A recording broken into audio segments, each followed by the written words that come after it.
What's up, everybody? It's your boy Stephen J, and I'm here with Simply Steve, and this is TWB. We TBW. Talking about wrestling. WWE, WWF, ECW, TNA, AWF, UWF, history. So of course, we didn't do a special report on Extreme Rules. I personally wasn't looking interested in the match or anything like that. So we're going to start off with Extreme Rules. My grade for Extreme Rules is I'm gonna give it a B minus, because the match of the night for me on Extreme Rules was The Shield. Yes, it was. Versus Evolution. Match the night. I did not think that match was gonna be any good, but I gotta give my 2 thumbs up to Seth Rollins. Yo, dude is the new high flyer in the WWE. I love Kofi Kingston, and I still don't think nobody can get as high as he does, but Seth Rollins coming off that second level whatever and landed. Matter of fact, the funny thing is he took out Triple H, Randy Orton, and Dean Ambrose because he landed on Ambrose. But that was my match of the night. That was like very exciting. I gotta give that match an A+, because it was just, and matter of fact, take y'all back, I don't know which WrestleMania it was, but it was a WrestleMania in Chicago, and a lot of people say that was like the worst WrestleMania, but to me, I thought that was like one of the best WrestleManias because it had so much action. As I believe the WrestleMania started off with the Nation of Domination. I forgot who they was fighting, and it was Farouk, or maybe it was the Acolytes, but I think it was the Nation of Domination at the time. But it was just like non-stop action in that WrestleMania. Go find out why she's crying. Go find out why she's crying. So it's my little girl upstairs crying. I don't like nobody messing with her. I don't have to hurt somebody. Anyway, so that match reminded me of that WrestleMania, which I thought was pretty good. My second match of the night was, I hate to say it, was the little midget match. Remember, WWE used to have, WWF used to have midget wrestling on Saturday mornings. It used to be so hilarious. But the midget between El Torito and Hornswoggle. Hornswoggle and the Bull Boy. El Torito. I don't care what his name is. I call him the Bull Boy. That was actually. This was awesome because it was awesome. It was a funny match. It was exciting to watch. I don't even think it made the pay-per-view. It was like the pre-show. It was part of the pre-show. But that match, I actually had to give that 2 thumbs up because it was really good. Next down the line, I knew Big E was gonna lose his match against Wade Barrett, which actually that match was okay. I gave that match a C+. It was okay. It's only because, like, when Barrett faced Sheamus a couple weeks ago, that was a good match because they were like equal in height, strength, and speed. And Big E, to me, he's big, but he's just kind of slow or whatever. So for me, it also takes a lot for him to get angry and use that hidden strength or so that people say he has. He got breast. Big E got breast. I think he got a double E. So that's all I gotta say about that. I don't know about the women's match. I don't even know that Paige won. How she win? Submission. Oh, okay. I didn't even see it when it came on. I went to go do something because I really wasn't interested in that match. But it seemed like Extreme Rules started like so quick, and it was just like over by 10 o'clock. It just didn't feel like your typical. Back to back. It just didn't feel like your typical WWE pay-per-view event, which can last, seemed like forever, but it just seemed like it was just so quick. What other matches were in Extreme Rules? John Cena. Oh yeah, John Cena. versus Bray Wyatt. Match actually kind of good. The match was alright.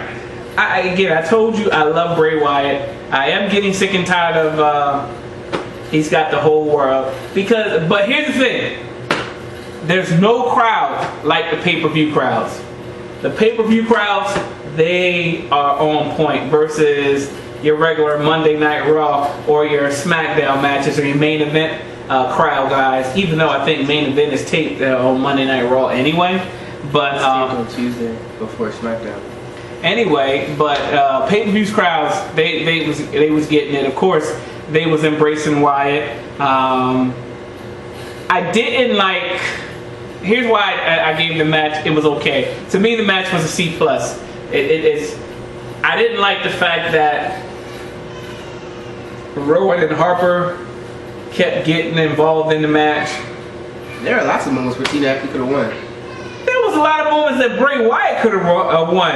I mean, Cena was knocked out. So Cena's knocked out right here. Bray Wyatt walks all the way across the ring to go try to climb out. Cena knocks Bray Wyatt over against the thing, and he tries to climb out versus just walking out. Same thing with Bray Wyatt. He had opportunities to walk out. That's the only thing about cage matches. They don't sell it like they used to sell it. You got a guy down, the guy's either down too long where you know you can walk out of the ring, but you don't walk out of the ring or whatever. I didn't like the fact that Harper and Rowan were in the match. I think Bray Wyatt getting a clean pin over Cena would have been better versus him getting the win, and because of the help of the Rowan, the other Wyatt guys. But the match was okay, and I mean the end part where the little boy comes up. And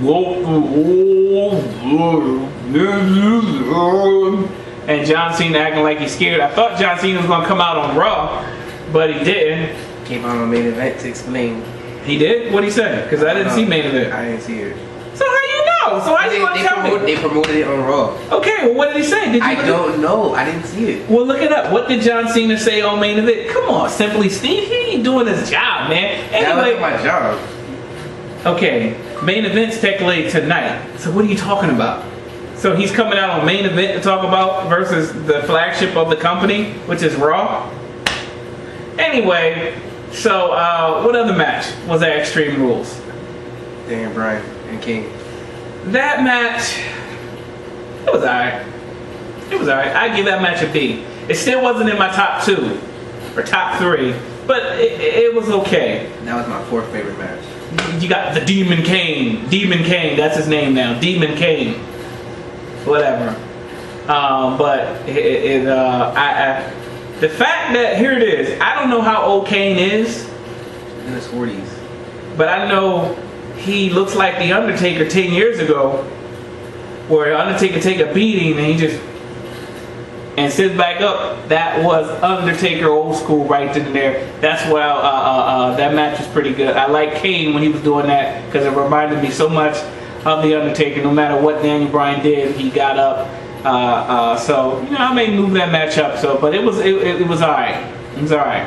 I'm tired of the what's that girl name? Daniel Bryan's wife. Rivella? Hey! Stop it! Elijah and Elisha! Who's upstairs? I'm yelling at the kids because they're making so much noise upstairs that I can hear my daughter screaming. Who's upstairs? Oh. I'm on live! Elisha! Elisha! Do you not hear me calling you boy?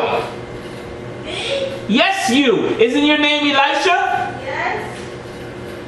I didn't hear you. Go upstairs and tell Elijah I said come downstairs. You don't have my school for I didn't ask you that, did I? Then go do what I said do. Anyway, so overall, what grade did I give Extreme Rules? You give it a C? Gave it a C. So then we go into Monday Night Raw. Dean defended his title on SmackDown, right? Yeah. So we know we're going to talk about that right now because it was something that everybody for 351 days been waiting for him to do. and that was defending the title. That match I actually watched on SmackDown. That was a very good match. It was. Dean Ambrose, I gotta give him. So if he did that, give me 5 times a year, then I'm cool with it. That was an excellent match. The Battle Royal for the U.S. title. Fatal 4-way for the U.S. title. So, Soraya, take my remote back upstairs. Go and put the remote down and go ahead and go potty. She gotta go potty, y'all. I don't know why you have to ask me to go potty. You're 5. I need to go potty. Stop talking to me and go potty. Anyway, so then we go back to Raw. Raw starts off. Dean Ambrose is going to defend his title That 20-man battle royal. in a 20-man battle royal, which was also good, I thought. I'm going to give Raw. I'm actually going to give Raw B+. B+. The battle royal for the U.S. title was pretty good. Again, here's my problem. You got a great wrestler in Dolph Ziggler. He got knocked out of the match pretty early. Why? Stop messing with Soraya. I'm in mom's office. Where are you at? I was playing the PlayStation. So I started screaming because she listened to some song.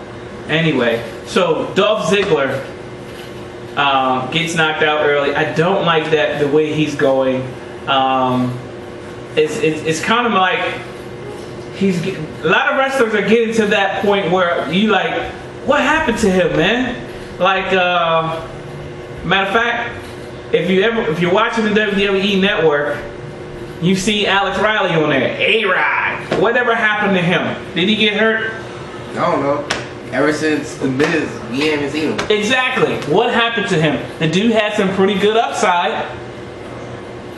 What happened to him? There's a bunch of guys like you like. What happened to him? I have no idea. So you had that match, the Battle Royal, where Dean Ambrose lost him to Sheamus. He almost won.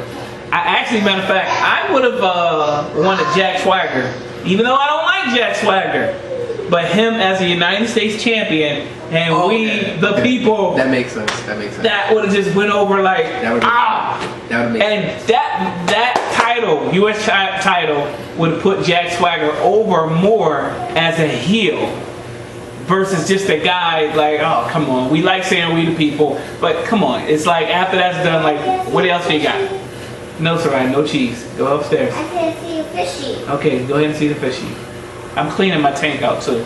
I got all these dumb bugs inside that I've been pouring hot water. I even sprayed it with some off in there.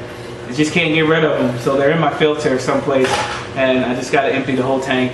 I didn't want to do it, but I like a clean tank with no issues whatsoever. All right, Soraya, take it upstairs. Leave the fish alone because I don't want him to jump out. Anyway, what was I saying? Talking about Jack Riley being a U.S. champion. Yeah, I thought he would have been good as a U.S. champion. Go ahead, Soraya. If he would have won, but we'll see what Sheamus does. If they can start a feud with Swagger and Sheamus being from Ireland or whatever the heck he's from, Hale Whiteland, Lucky Charms, wherever he's from, that was just a joke. I'm joking. Then I thought that would have been good. What else match? Who else fought? God. Cody Rhodes and his brother. Cody Rhodes lost. Who did Rhodes lose? He lost to Del Rio? Del Rio. No, not Del Rio. Yeah, it was. No, Darren Bryan is Del Rio. Oh, yeah. Well, Cody Rhodes lost. He lost to Ryback. To Ryback. Yeah, Ryback. So they, the Usos wasn't in Extreme Rules. See what I told you a couple weeks ago about the tag team division? Were they on Raw? I don't think they were on Raw. Again, it's like they're getting way. We need to bring the Dudley Boys back. I told you, another AJ Reign. Need to bring the Dudley Boys back. Because Usos are going to have the title for 60 days. Well, 200 days before they defend it again. Because I'm trying to think. It might be the only tag team. Oh, we still got Dumb Baxel. Oh wait, there's still one team that has not challenged them yet. Who's that? The Wyatt family. Luke Harper and Eric I Rowan. don't think they want the title. I think it'd be an interesting match to see. It'll be good to see, but they're not promoting it. It's like they focus. Here's my problem with WWE. They focus on one thing and they're gonna focus on that. So their focus right now is Evolution versus Shield, Daniel Bryan versus Kane. That's it. That's their main focus that they're doing right now. Bump everything else. And I don't like that, which again, I still say, and I'm probably going to say it every week, they need to go back to SmackDown versus Raw. Divide it up again. Divide and conquer. What else? Daniel Bryan versus Alberto Del Rio. Daniel Bryan versus Alberto Del Rio. It was an alright match. It was alright. You had Shield versus the Wyatt. That was my match of the night, of course.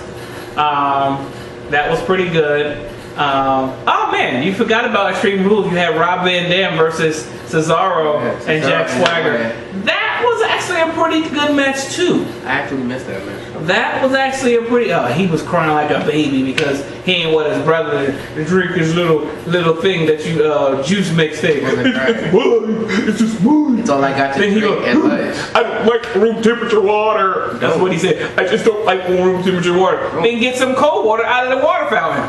I don't drink water fountain. See, again, he got an excuse for everything. Again, he walking around sick, touching every daggone thing in the house.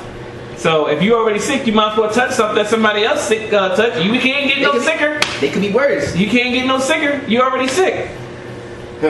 Anyway, so I thought that was a pretty good match.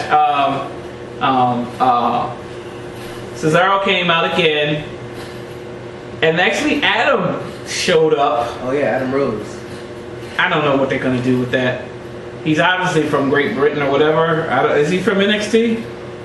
I don't think say. But he came in there. He came in there dancing. Before that though, Zeb Culture was out there making jokes. He was he said that Sheamus.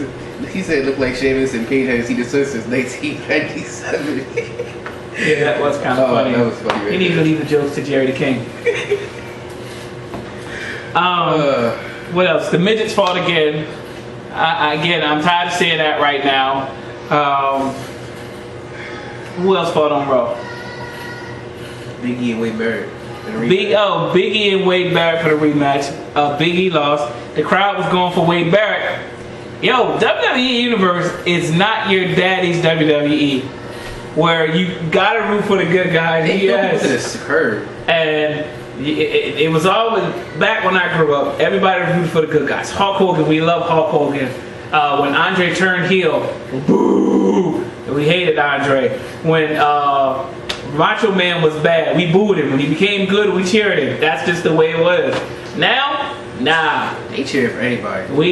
Whoever got the best gimmick, that's who we going with right now. And that's the WWE Universe. Is what have you done for me lately? That's why I'm waiting for them to get rid of Cena, send him to TNA.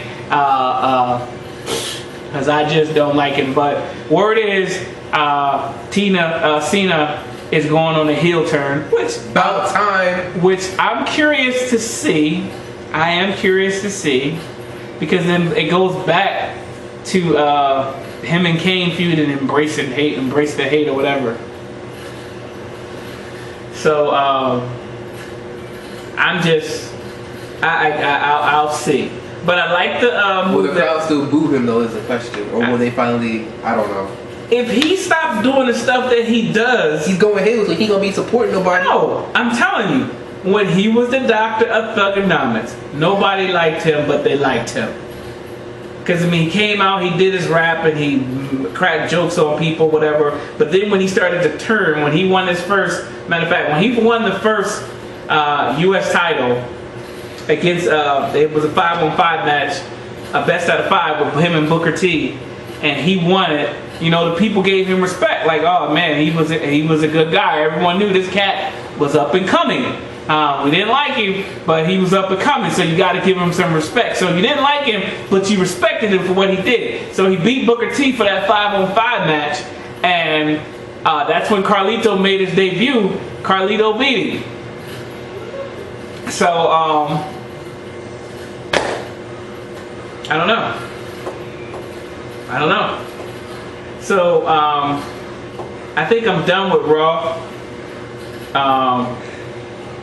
And we ain't gonna do the SmackDown report unless you got something interesting, because I already talked about Dean Ambrose. Well, that's pretty much the only interesting thing on SmackDown was that. Alright. Let me check, just in case. So while he's looking, we got our top 5 U.S. champions versus the Intercontinental champions. Top 5 going head to head, 1-on-1. Yeah, that's pretty much it. I think they had on SmackDown but the U.S. title match. Alright. So we should go down from 6 up. 6 up. We only did 5. I think you said 6. Did we do 6? I know a couple guys, so I can still get a couple. I did 6. All right. Well, we can do 6. Let's get start 6 on up. Yeah. So who you got for number 6? Chris Jericho. Chris Jericho. I'm gonna and tell me why you got Chris Jericho as your number 6. Chris Jericho, the only guy in WWE history to ever win 9 Intercontinental Championships. No one's ever done that before, and it'll be a while before anyone's ever done that. Everyone ever will do that. I don't know if anyone will ever do that. I remember him when he was in WCW and he was known as Lionheart Chris Jericho, because he had the lion sword or whatever. Then he came to Y2J here, and it was Jerichoholics and Raw as Jericho. And remember at Nitro was Monday Night Jericho or whatever.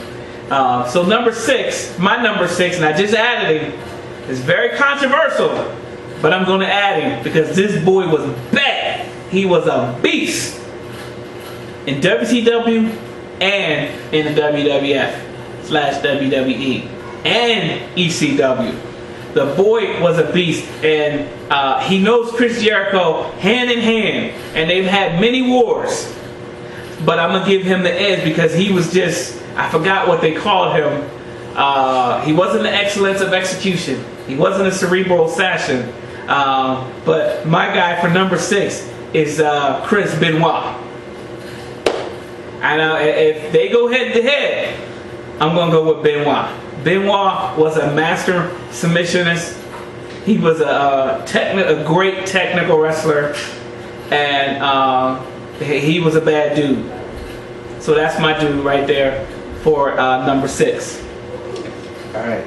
My number 5 is Rey Mysterio. And I say Rey Mysterio because when guys first come into the WWE, before they win their first major championship, they go after the Intercontinental Championship for most of the time. Well, Rey Mysterio went the opposite route. He won the World Heavyweight Championship first, then he won the Intercontinental Championship. Really? Yeah, he did. I thought he went IC first. No. He won his first Intercontinental Championship was at WrestleMania 25 when he beat JBL in like 21 seconds. The wrestling god! When he quit. So I'm gonna counter his Rey Mysterio, because this dude will eat Rey Mysterio for breakfast, lunch, and dinner and poop him out in a bowel movement with the runs. My number guy, and I was just watching number 5, and I was just watching him the other day, and I didn't like seeing him on TNA. But I'm gonna put him in number 5, and that's Kurt Angle, boy. U.S. champion Kurt Angle. Oh, it's true. It's true. Kurt Angle will tear Rey Mysterio, the only Olympic, well, he's a 3rd Olympic athlete in the WWE. The first one was Kent Patera. Second one was Mark Henry. Second was Kurt Angle. Third one was Mark Henry, because I think Kurt Angle. Mark Henry came first. I don't know.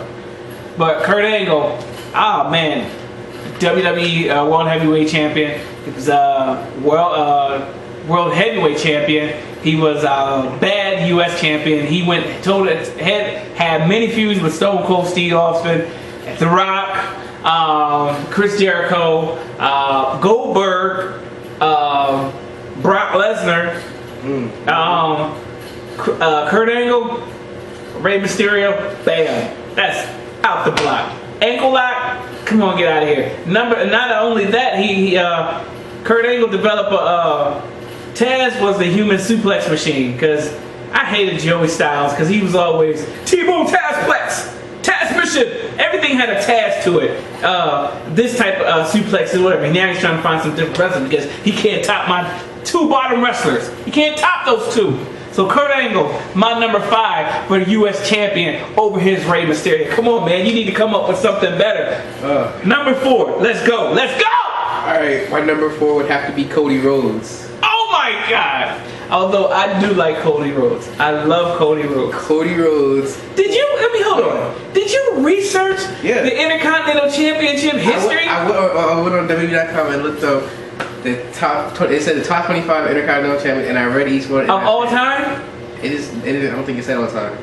I'm not sure. Okay, you didn't do no research. Okay, go ahead. Cody Rhodes. Yo, his squad sucks. Alright, well, Cody Rhodes first because, when he was Intercontinental Champion, untouchable, he's pretty good. About 236 day rate. Alright. Don't forget, he's dashing. Alright. Whoa! He wasn't dashing then. You this fucking mirror! Whoa! And plus he bought the classic Intercontinental Championship belt. I love when he did that belt. When I had first... Cool. That belt was better than the WWE World Heavyweight Championship belt. It was the most popular belt because of the style of it is. It was only second to Ric Flair's belt, WCW's World Heavyweight Championship belt. When I first saw it, I was like, what is belt? What? That's the original? It looks stupid. Because I had got so used to the black one. I never liked the black one. When Cody Rhodes brought back that belt, I was like, yo, he got my vote. That's what's up. Yeah, yep, that's my 4. Alright, number 4. I'm about to kill him with this one. He was tag team partners to the Ultimate Warrior, also known as Dingo Warrior. He came in, he was in UWF, took it by storm when they invaded WCW or NWA, whatever you want to call it. Had an awesome feud with Ric Flair, awesome feud with Lex Luger, awesome feud. They called them the Young Warriors back in the day in WCW. Had a great feud with Hogan, had a great feud with the NWO. When he went Crow, I just thought that he was just, I hated that persona. I didn't like him. So my number 4 for the U.S. champion is Sting.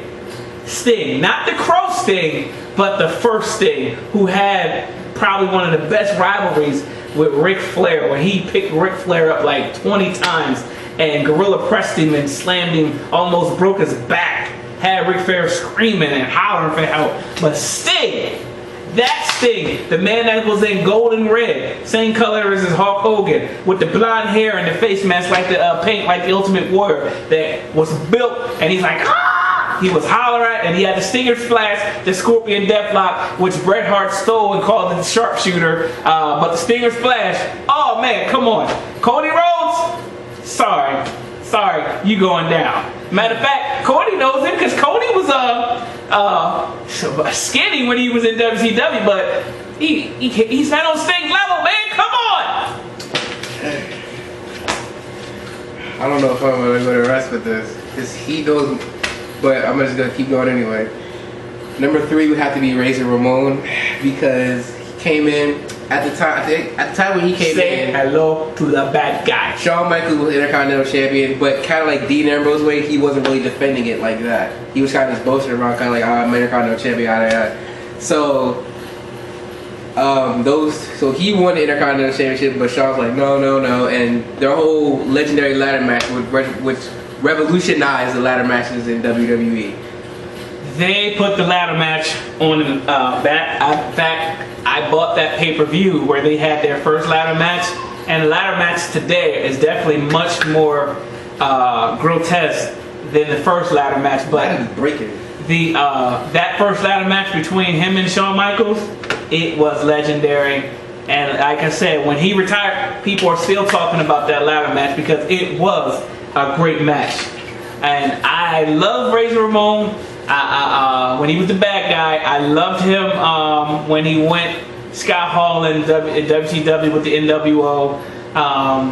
When he went to Wolfpack and everything, he came back. His problem was messing with too many drugs, man, and drunk. He had too many personal demons. But in the ring, he was good. But I got a guy that's going to top him. My number 3, U.S. champion. It was his first title in WCW while he was actually on his undefeated streak, which was a farce. And I really don't like this guy, but I gotta give him credit. and that would be Goldberg. Goldberg! Goldberg! Goldberg. Goldberg! And matter of fact, hold on. He fought Scott Hall in WCW and defeated him and Kevin Nash. Speaking of Goldberg, it is saying that he is interested and just may well be at WrestleMania 31 if they can come up with a good deal. You know why? He's going broke. That's why. His little reality show that he got or whatever, that sucked. That's why. But I want to see Goldberg by WrestleMania. It's May. WrestleMania is like almost a year away. Come on. That's just as dumb as The Rock after WrestleMania. You want to see me and Cena go at it? You want to see me and Cena go at it? Alright, fine. I challenge you to a match for the World Heavyweight Championship next year at WrestleMania. What? I'm out here about Goldberg. Hey, he signed with the WWE next year? Come on. We wanted him this year. I think he was close, but Ryback sucks. Ryback.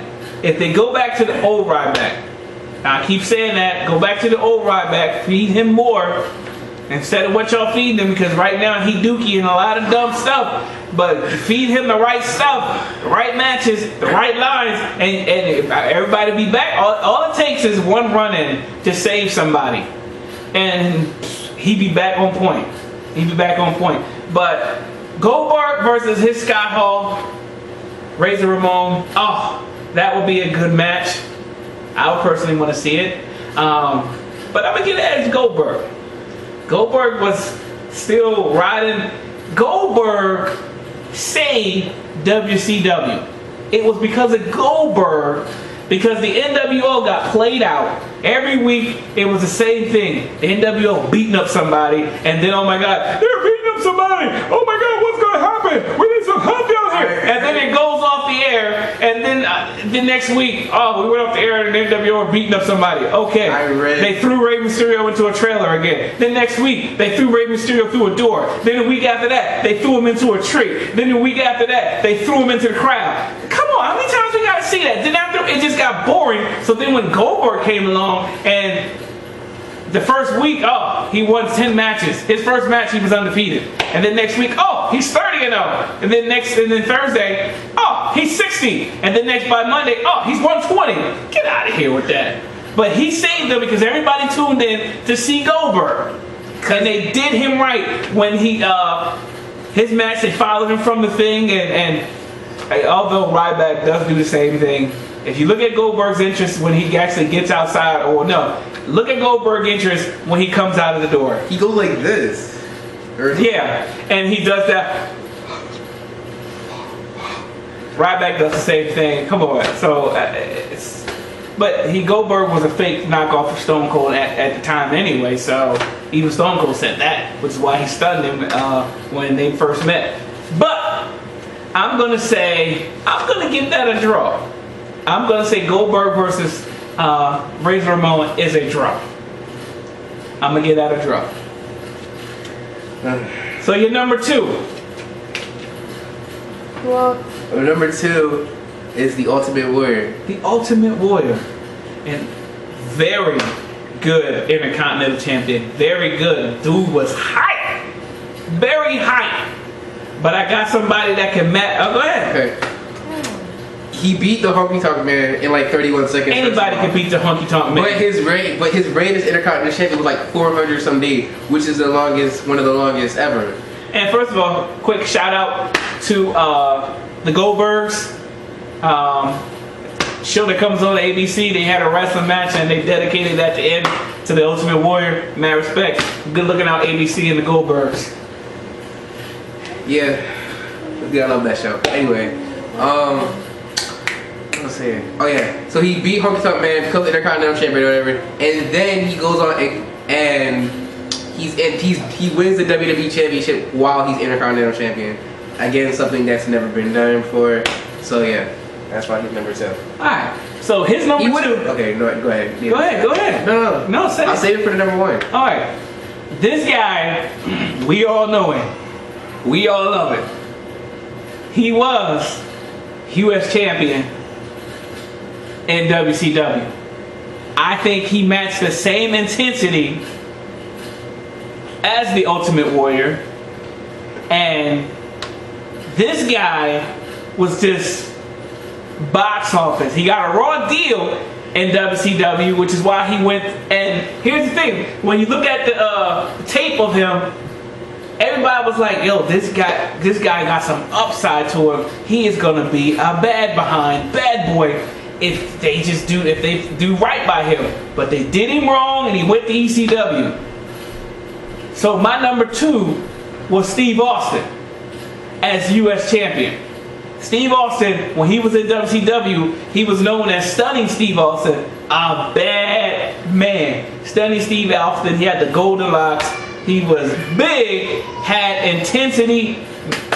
I think he matched the intensity. He didn't run to the ring because WCW at the time they were in like little arenas. So really, as soon as he walked outside, 3 steps, he can get into the ring. Ultimate Warrior, he had about a mile jog from the back to the ring. So, but other than that, locker room. Steve Austin, yo, look it up. He wasn't YouTube. Steve Austin yet. No, he was Steve Austin. He was Stunning Steve Austin in WCW. Oh, okay. Stunning Steve. So look him up. Matter of fact, I loved it when he would tag team with Brian Pillman. They were pretty good. I think they were the Hollywood Blondes at the time. But Steve Austin versus the Ultimate Warrior. Oh man, that will be an awesome match. That will be an awesome match. That will be an awesome match right there. I'm too gonna get that a tie. Now, my number 1 actually has to be a tie because I couldn't decide between these two. But one of them, the first guy I picked was Pat Patterson, but only because he was. You don't even know who Pat Patterson is. I don't. But I was looking it up. I was like, who the hell is this guy? And he is the reason why the Intercontinental Championship is here today. He did not do research. Wait, because he was the North American Heavyweight Champion, and he won the South American Heavyweight Championship. Well, I'm glad you know the stats. And he merged them together, something like that. So that's the reason right there. First of all, that's the reason why he's number. Okay, let's skip. Is that your number 1? No, I said it was a tie. Okay. But my other number 1 would have to be Stone Cold Steve Austin, because when he won his first Intercontinental Championship, he had a broken neck. Mm-hmm. But he won it in by a roll-up pin on Owen Hart, something like that. Well, we need to see that because Owen really just fell over for him. But there's no point discussing it. Miss you, Owen. I was watching that pay-per-view when he died. Shame. But I think I got a guy that. So technically, really, my number 1 is Stone Cold, but I just had to put the whole Pat Patterson thing out there. That's all. Pat Patterson is the old guy that was one of Vince McMahon's stooges. Okay. You had the 2 old guys that was hanging around Vince all the time. Pat Patterson, Jerry Briscoe was the other guy. He's the other guy with the blonde hair. You gonna put somebody in there you don't know? What's wrong with you? I didn't know the Ultimate Warrior. I didn't know the Ultimate Warrior until just WrestleMania. Okay. So I got a guy that I think can go with Stone Cold. He was U.S. champion, and he was very good. Matter of fact, he was U.S. champion several times over. And I think you know who this guy is. Because not only was he U.S. champion several times, he was World Heavyweight Champion 16 times. Oh my gosh. Woo! The Nature Boy, Ric Flair, the dirtiest player in the game. Ugh. So him versus Stone Cold, awesome match. But I gotta give it to Ric Flair for the simple fact that Ric Flair would cheat. That's why. Stone Cold may be the toughest SOB in the world, as Vince McMahon or Jim Ross says, but Ric Flair was the dirtiest player in the game. And therefore, hey, Ric Flair always had brass knuckles hidden in his trunks. So bam, he would hit him there, or he'd just go like this. Double A, the enforcer, Arn Anderson coming out. Tully Blanchard coming out.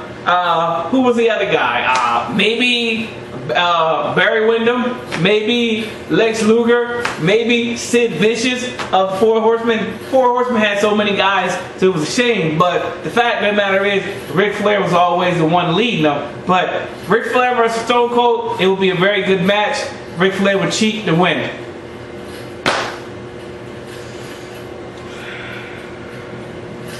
So my top 5, again, top 6, Ric Flair, 1, Stone Cold, 2, Goldberg, 3, Sting, 4, Kurt Angle, 5, Chris Benoit, 6. That's unbeatable right there, boy. I'm telling you right now. That is unbeatable. Unbeatable. Next week, that's what we're going to do. Please do some research. Just don't go to the WWE website and see the top 20 whatever, okay? I want you to actually look at the wrestlers, but Wikipedia, to see who actually held the title. So we're gonna do, you got your choice for WCW or WWE.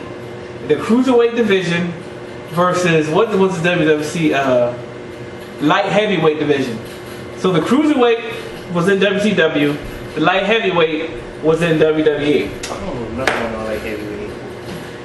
The cruiserweights were like Rey Mysterio, Dean Malenko, all the Lucha Libre guys, Sin Cara. I guess I'll go with the cruiserweight. I guess. If you don't feel comfortable doing that, we can do that the week after. Let's change something else. I need some time for that one. All right. Then let's go for the Let's go for the granddaddy of them all. I got an interesting one. The greatest managers in WCW versus WWE. Matter of fact, we're gonna have to exclude Paul Heyman because he is like he's basically number 1, right? Or one of the top. he's one of the top. I don't think Paul Heyman, in my book, he's the top. I still think Bobby Heenan is the top manager, because he had the Heenan family. Heenan family's like 20 strong. Heenan managed Ric Flair, Ravison Rick Rude, Mr. Perfect, a lot of guys. Bobby Heenan did. No, let's just go tag team division. Let's go tag team division. You pick your top 5 tag teams from WCW.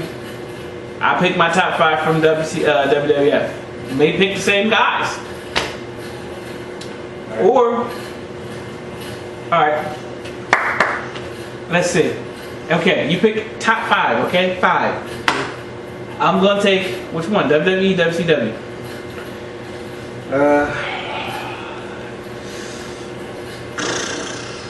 I guess I'll take WWE.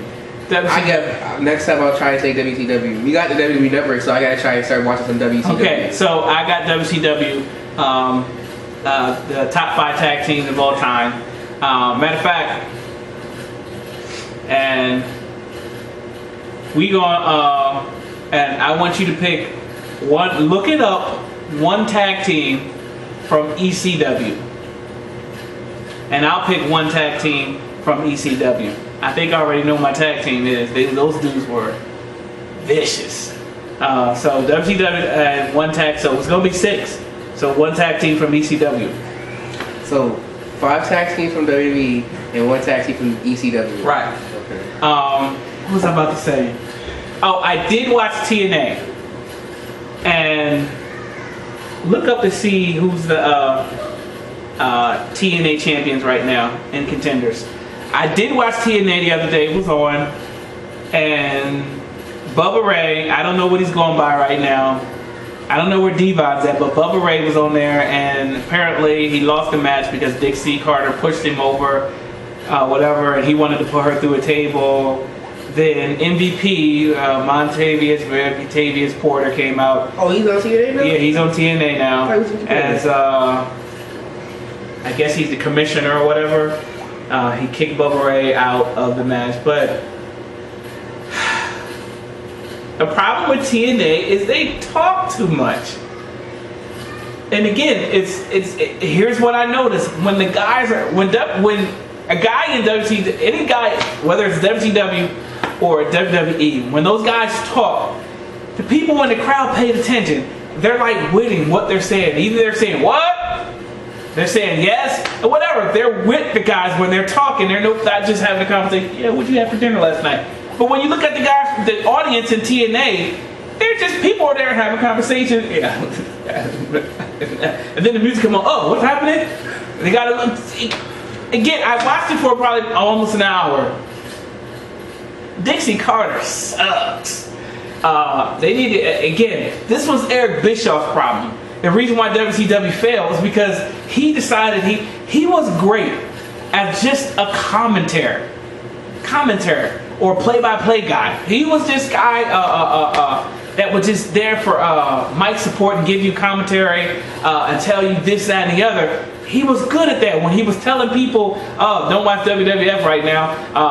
The Undertaker's going to win. Mankind's going to win heavyweight champion. Watch this. This is where the big boy. When he was promoting WCW and selling it, trying to get it to be people to watch it, he was very good at it. But the moment he joined the NWO, and it was all about him. He came down, and this, all that, all about Eric and Eazy-E, as they call him. He just ruined WCW when he did that. When he came to WWE, same thing. You got to be in front of the camera, but they was trying to use that, and it just didn't last that long when he was the general manager for Raw and everything. And when he went to TNA, he tried to do the same thing there. It's the Monday Night Wars all over again. We're coming at you again, fans.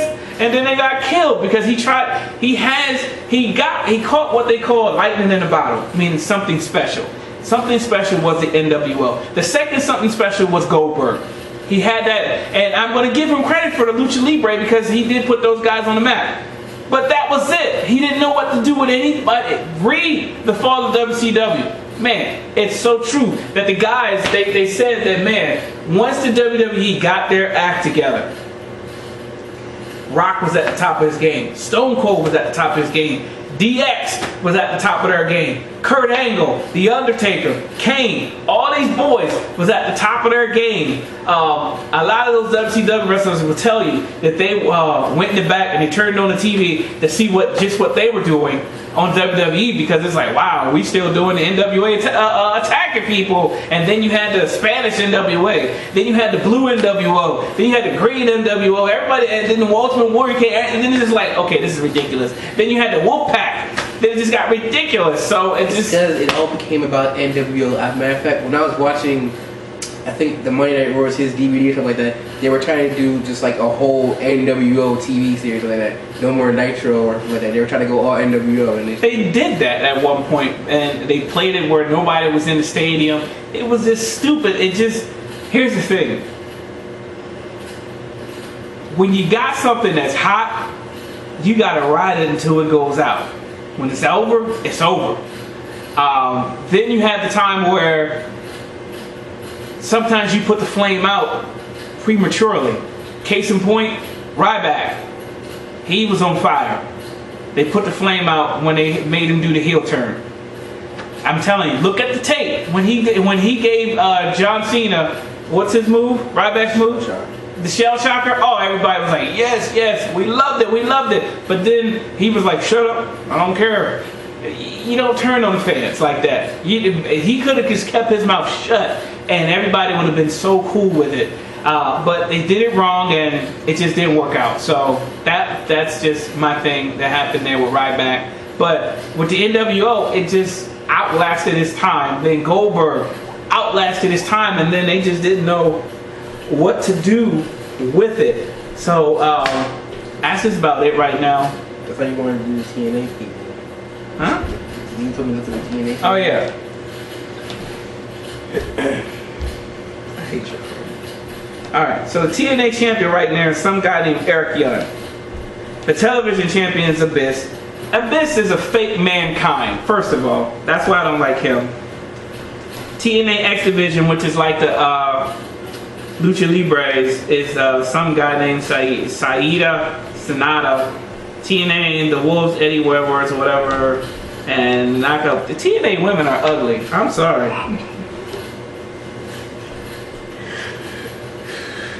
I'm sorry. I can't find the guy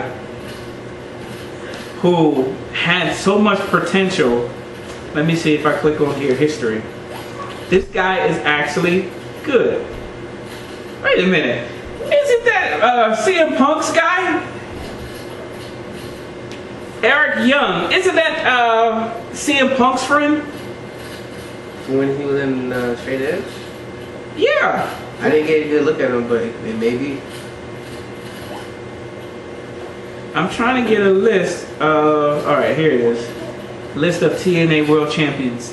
But I always thought this guy was good. He had an awesome upside. Alright, so Kurt Angle was TNA champion. Kurt Angle, Sting, Samoa Joe. I don't like Samoa Joe. He just reminds me of Curly. AJ Styles is a great wrestler. He was a great wrestler. Mr. Anderson, who was Mr. Kennedy in WWE. I thought he looked familiar when I saw him. He is good. Bully Ray, again, which is Bubba Ray, because they can't use that. But yeah, the guy I was looking at is AJ Styles. The guy has so much upside. Matter of fact, Ric Flair was tutoring him at one point. I don't know what happened to him or whatever, but again, the guy has so much upswing that it's just whatever, man. Let me see. Click on this guy, Eric Young in TNA, because he looks like the guy from.